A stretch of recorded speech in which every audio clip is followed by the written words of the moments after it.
Assalamualaikum dan salam negaraku, satu Malaysia. Titik Sentuhan terus bertindak kembali bersiaran hari ini. Anda bersama saya Syuhaida Arifin. Terima kasih kerana terus kekal bersama rancangan kami sehingga ke hari ini.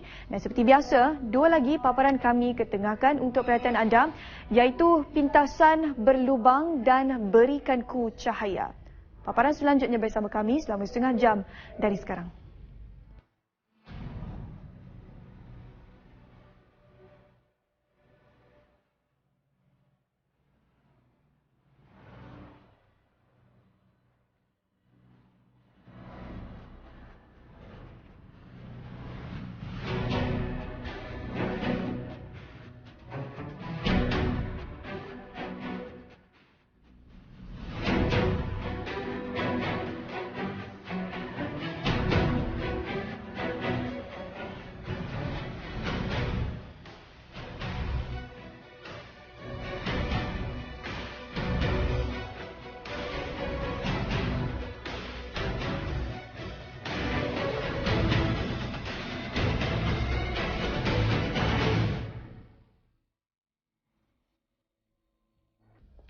Bukan tidak berterima kasih dan bukan pula menidakkan laluan alternatif yang diberikan.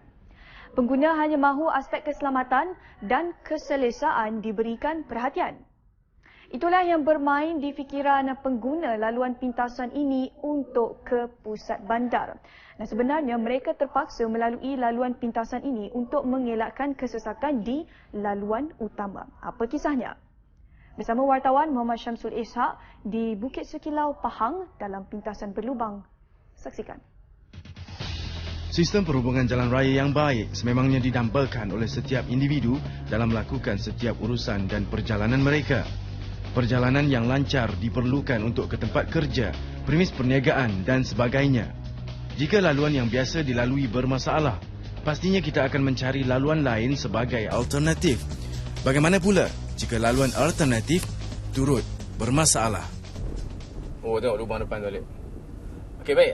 Jalan Sungai Caru ataupun Jalan Pintas Bukit Sekilau yang kita sedang lalu sekarang ni merupakan jalan alternatif yang sangat penting kepada para pengguna laluan yang ingin ke pusat bandar. Memang ada jalan utama yang lain di sebelah sana, tapi sangat-sangat bermasalah dengan kesesakan pada waktu puncak, pagi, tengah hari dan juga petang. Dan apa yang boleh dilakukan oleh para pengguna jalan raya adalah menggunakan jalan alternatif ini, yang mana walaupun keadaannya yang rosak teruk tapi terpaksa juga dilalui kerana tiada pilihan lain yang lebih baik. Dan dengan keadaan yang seperti sekarang ini, lubang berlopak dan sebagainya, maka ia amat menyukarkan mereka. Digunakan hampir 9,000 pengguna pada setiap hari. Pastinya ia merupakan laluan alternatif yang dimiliki dan digunakan pengguna jalan ini untuk ke destinasi masing-masing. Para penduduk sekitar terpaksa melalui jalan ini kerana laluan utama yang terletak tidak jauh dari sini semakin sesak. Ia mungkin berlaku kerana pertambahan jumlah kenderaan dan juga projek pembinaan laluan bertingkat. Berhampiran projek pembinaan flyover di Simpang 4 Jalan Bukit Ubi ke Indra Mahkota, Jalan Haji Junid, Jalan Lim Ho Le. Umum menyedari akan kepentingan dan faedahnya untuk masa hadapan. Namun dalam masa yang sama terpaksa menggunakan laluan alternatif yang kondisinya tidak begitu memuaskan. Okey, jalan ni kalau nak ikutkan dalam 5 tahun ni, jalan ni memang menjadi tumpuan lah. Selepas flyover yang depan sana tu, diorang buat, baik boleh yang jalan baru sana. So jalan ni memang akan jadi jalan harian orang shortcut. Memang keutamaan jalan ni, tengok kenderaan lori-lori besar apa semua memang dah lalu sini dah sekarang. Pada hari Jumaat yang pula, memang jalan ni akan bertambah sesak. Di mana jalan-jalan utama di luar sana tu memang dah sesak. So jalan ni jadikan alternatif lah. Alternatif untuk shortcut. Sekarang ni semakin teruk lah. Memang semakin teruk. Dengan keadaan kereta pun, dua hala pun dah jadi sempit. Dengan jalan pun dah rosak tu. Faham-faham lah. Masing-masing kena berbelah bagi. Ngelak-ngelak sama-sama. Keadaannya dikatakan menjadi semakin teruk sejak 3 hingga 4 bulan yang lalu akibat pelbagai sebab. Antaranya hujan lebat dan juga pembaikan saliran paip air utama. Menggunakan jalan yang tidak elok juga meningkatkan risiko kerosakan kepada kenderaan yang melaluinya. Namun, dek kerana tiada pilihan lain yang lebih baik, ia terpaksa digunakan juga. Kalau nak elak pada jam memang kena lalu lah. Kalau lagat dengan jam, boleh ikut jalan jam lah. Kalau nak alternatif memang sini jalan dia, tak ada tempat lain lah. Banyak kereta lalu sini Yang boleh lebih dikatakan banyak jugalah. Kebanyakan lalu sini lah. Selisih lah. Selisih, lepas tu lopak air, lopak lekuk banyak, batu-batu kadang-kadang sepi kena kereta ke apa macam tu lah. Harapan pihak berkuasa lah, pihak yang bertanggungjawab cepat sikit lah. Dia punya perbaikan dia. Dia buat cepat lah. Jangan letak saja lah. Jika pada waktu siang pun jalannya sudah agak sesak dan menyesakkan, bayangkan pula bagaimana suasana laluan ini pada waktu malamnya, terutamanya kepada pengguna laluan bermotosikal. Kami mendapatkan jawapan dari para penunggang motosikal pula.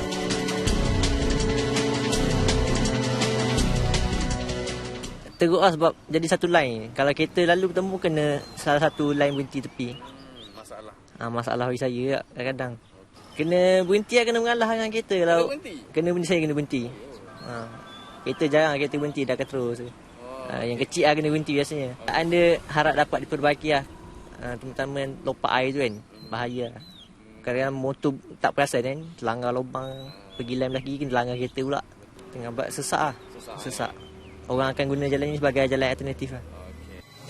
Menjalankan perniagaan di jalan utama dan menyaksikan perubahan yang berlaku di laluan alternatif, beliau malahan turut menggunakan jalan ini kerana ia jauh lebih cepat dari menggunakan jalan utama. Tahun ni start musim hujan. Bulan 11, 12 tu musim hujan. Bulan 11 tu hujan, bulan 2-3 hari lepas tu kalau kereta lanyak jalan ni memang rosaklah jalan. Mana baru lagi lah sebelum tu elok lah. Yes, sebelum tu elok. Memang rosak teruk lah. Saya pun kalau nak lalu sini pun saya fikir 2-3 kali. Takut rosak sport rim, takut rosak tayar. Tapi kalau betul-betul nak elak jam memang kena lalu sini lah. Terpaksa lah lalu perlahan-lahan. Tengah hari jam, pagi jam, petang jam. Jam lah. Minta orang-orang yang berkewajipan minta tolong baikilah. Kesian lah dekat orang-orang yang macam petang-petang tu nak balik kerja memang dah lah dekat belah sana jam. Dekat sini dia sepatutnya kalau jalan elok tak jam. Tapi bila orang nak elak lubang tu, perlahankan kereta memang bertambah jam lah. Sampai berhenti ya? Ya, kadang-kadang sampai berhenti. Kadang-kadang boleh insiden. Orang-orang motor kan. Ada kes? Ada waktu malam. Bulan 12 hari tu. Mungkin budak tu tak nampak kot. Memang insiden lah. Salah satu sebab jalan tersebut rosak adalah dikatakan berpunca daripada kerja-kerja pemasangan paip air utama sebelum ini. Timbul persoalan, adakah ianya tidak dijalankan dengan betul sehingga terjadinya keadaan sebegitu? Kami mendapatkan kepastian daripada sebuah badan bukan kerajaan NGO yang sebelum ini banyak membuat pendedahan mengenai sesuatu isu yang berlaku di sekitar Kuantan. Peluang bertemu dengan pengasas dan wakil dari Angkara menjelaskan perkara sebenarnya. Okey, jadi kita menerima aduan daripada penduduk orang ramai yang melalui jalan ini sebenarnya dah lebih 3 bulan mengenaan dengan kerosakan yang tidak diperbetulkan dengan segera oleh pihak yang bertanggungjawab. Dan aduan-aduan yang kita terima ni, kita datang ke sini melihat sendiri dan ternyata ketika saya hadir ke kawasan ini melihat kerosakan agak serius dan kritikal hinggalah kita terpaksa terjah untuk memberi perhatian kepada pihak berkuasa supaya mereka turun padang untuk melihat sendiri sebab kadang-kadang bukan pihak-pihak terbabit tak buat kerja sebenarnya. Kadang-kadang laporan yang diterima tidak diangkat ke atas dan mereka tidak memberi prioriti kepada isu-isu rakyat yang akhirnya menjadi masalah kepada majoriti pengguna jalan raya di kawasan ini. Sewaktu pertemuan kru titik sentuhan dengan pihak Angkara di lokasi pada hari yang kedua ini juga, kelihatan sebuah jengkaut bersama 2 pekerja di lokasi. Isu-isu yang kita bangkitkan diberi perhatian oleh pihak yang terbabit, terutamanya pihak JKR Kuantan yang turun padang akhirnya cuba untuk menyelesaikan masalah ini. Dan saya sendiri merasa gembira lah melihat mereka bertindak dan diharap tindakan itu bukanlah kerana terpaksa kan. Kita nak mereka bila ada aduan daripada rakyat, bila ada isu yang kita bongkar, yang kita ni, mereka kena segera turun padang. Ini yang saya panggil cakna dan prihatin kepada isu-isu rakyat ini. Ini yang baguslah mereka bertindak. Laluan ini sebenarnya adalah di bawah tanggungjawab Jabatan Kerja Raya Daerah Kuantan. Justru sebaik melihat akan respon tersebut daripada kontraktor yang dilantik. Pastinya memberikan kelegaan bukan sahaja kepada kami, malahan juga kepada para pengguna laluan ini selepas ini. Bagi saya nak ucapkan terima kasih lah bagi yang mengambil tindakan dengan segera untuk membaiki semula jalan ini. Untuk kegunaan orang awam lah. Agensi yang terlibat kita rasa JKR JKR dengan pipe lah. Pasal ini masalah pipe mula masalah orang repair pipe air ni. Kami percaya pada waktu rancangan ini disiarkan, laluan tersebut sudah kembali pulih. Jikapun tidak sepenuhnya, namun pastinya lebih baik dari yang sebelumnya. Pengguna laluan alternatif Jalan Pintas Bukit Setongkol ke Bukit Sekilau ini pastinya boleh melahirkan sedikit kelegaan atas perubahan yang berlaku. Apa tidaknya, sementara menanti laluan utama siap sepenuhnya, mereka pastinya bergantung harap kepada pilihan kedua ini. Muhammad Samsul Ishak, Titik Sentuhan, terus bertindak. Dugaan dan musibah merupakan kekuasaan Tuhan menguji hamba-Nya. Dan ujian ini menuntut kesabaran seorang ibu menjaga anaknya yang mengidap sindrom Goetz yang menyebabkan kecacatan yang serius. Kita ikuti segmen sentuhan kasih ini dalam Berikan Ku Cahaya Hati bersama wartawan Ahmad Muzaffaruddin Iskandar. Saksikan. Kita adalah hamba kepada Yang Maha Pencipta. Lahir kita di dunia ini dengan serba kekurangan. Lebih sadis, dilahirkan dengan pelbagai komplikasi penyakit. Seakan kelam kehidupan, kini cuba untuk bertahan, mencari sinar harapan. Cahaya Imani Adam, 5 tahun, menghidap penyakit sindrom Goetz, seperti tiada biji mata, tangan dan kaki terbelah, kulit berparut dan mempunyai tulang belakang yang lebih panjang. Penyakit tersebut menyebabkan anak ini hanya mampu mengesot untuk bergerak. Hanya ibu dan bapanya tempat bergantung harap. Kami di Titik Sentuhan mengambil keputusan untuk melawat Cahaya Imani ini di rumahnya untuk melihat keadaan sebenar. Okey, baiklah saudara, saya ketika ini baru saja sampai di Pangsapuri Dahlia dekat Bandar Puteri Puchong bersama dengan wartawan pelatih kita Nur Syafiqah. Sebab hari ini kita akan menyantuni ataupun menziarahi adik Cahaya Imani Cahaya Imani yang mengidap sindrom Goetz bersama ibunya di rumah. Jom kita naik. Terpana seketika apabila melihat keadaan Cahaya Imani. Puan Rasmawati Kasim, 27 tahun, kini terpaksa melupakan hasrat bekerja untuk membantu suami demi menggalas beban yang bukan semua orang mampu memikulnya. Beliau tetap cekal membesarkan anak syurganya ini selagi mampu tanpa mengharap bantuan sesiapa. Sindrom Goetz ni dia macam dia meliputi semua badan. Dia macam efek lah dekat kulit dia, dekat fizikal dia. Banyak yang tak sempurna kan, tak terbentuk dengan sempurna lah. Yang saya tahulah apa yang doktor terangkan macam tu lah. Dari segi rawatan untuk adik Cahaya Imani macam mana kalau untuk sindrom Goetz ni sendiri? Rawatan dia tak adalah nak buat apa-apa yang just follow macam tu je lah dekat hospital. Adik Caimani ni pergi ulang alik ke hospital dalam sebulan tu berapa kali? Sekarang dah tak pergi sebab apa? Yalah, sebelum ni kan agak susah juga. Tak ada apa. Suami pun seorang je kerja. Baru ni lah, baru dapat dapat appointment nak pergi balik. Dah stop dah setahun. Anak dikandung dengan penuh harapan dan kasih sayang, namun tidak diduga dilahirkan begini. Ditambah dengan cengkaman kehidupan di kota metropolitan, hanya Tuhan saja yang tahu betapa keperitan yang ditanggung oleh keluarga ini. Ayahnya Adam Hassan, 33 tahun, hanya bekerja sebagai pemandu dengan gaji yang tidak seberapa. Oleh kerana keperluan mendesak, Puan Rasmawati terpaksa menumpukan sepenuhnya masa dan tenaga untuk penjagaan anaknya di rumah. Bagi orang jaga pun orang tak berani nak jaga.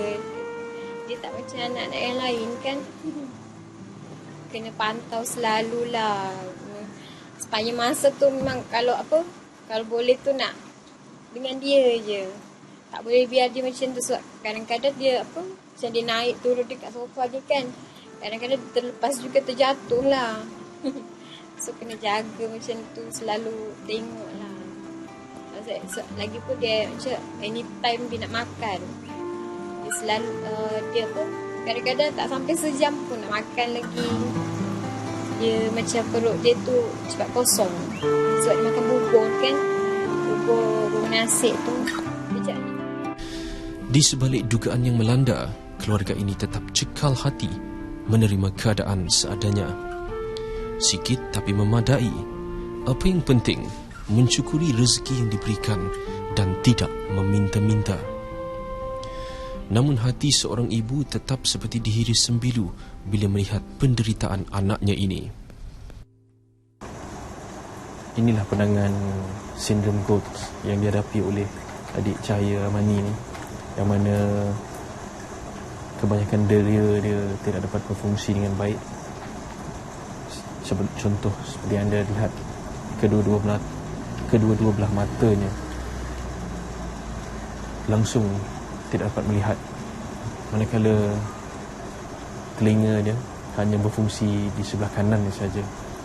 Dan anda boleh lihat sendiri bagaimana keadaan jari jemari kaki dan tangannya. Itulah penangan sindrom GOAT yang jarang dapat kita lihat. Hilang nikmat dan rasa, buta dengan keindahan. Hanya cahaya hati seorang ibu tempat anak syurga ini melepaskan rasa. Harap bukanlah nak minta, bukanlah nak kata jahat apa kan.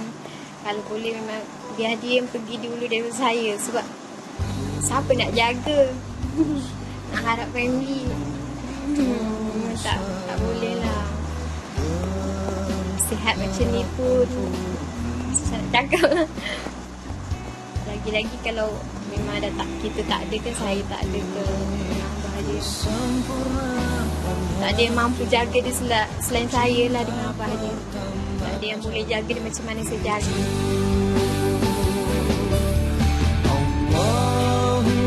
Untuk pengetahuan, keluarga ini hanya mendapat bantuan daripada Jabatan Kebajikan Masyarakat sebanyak RM300 sebulan.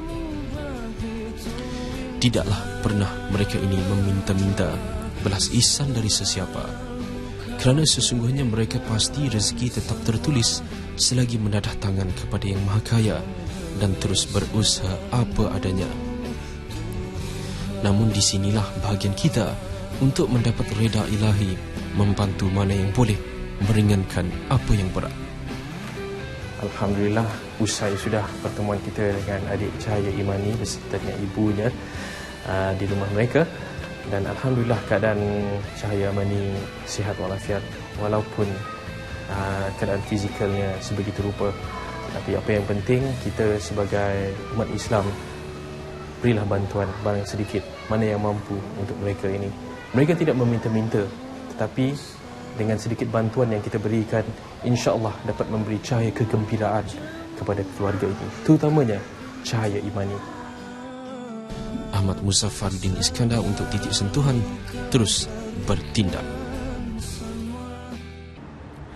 Saudara, sekian dulu pertemuan kita untuk hari ini dan kami berharap agar dua paparan sebentar tadi mendapat perhatian daripada pihak yang bertanggungjawab.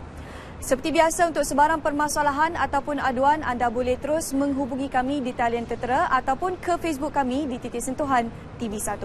Kami dengar, kami kupas dan kami paparkan terus kepada anda. Saya Syuhaidah Arifin, sehingga berjumpa lagi.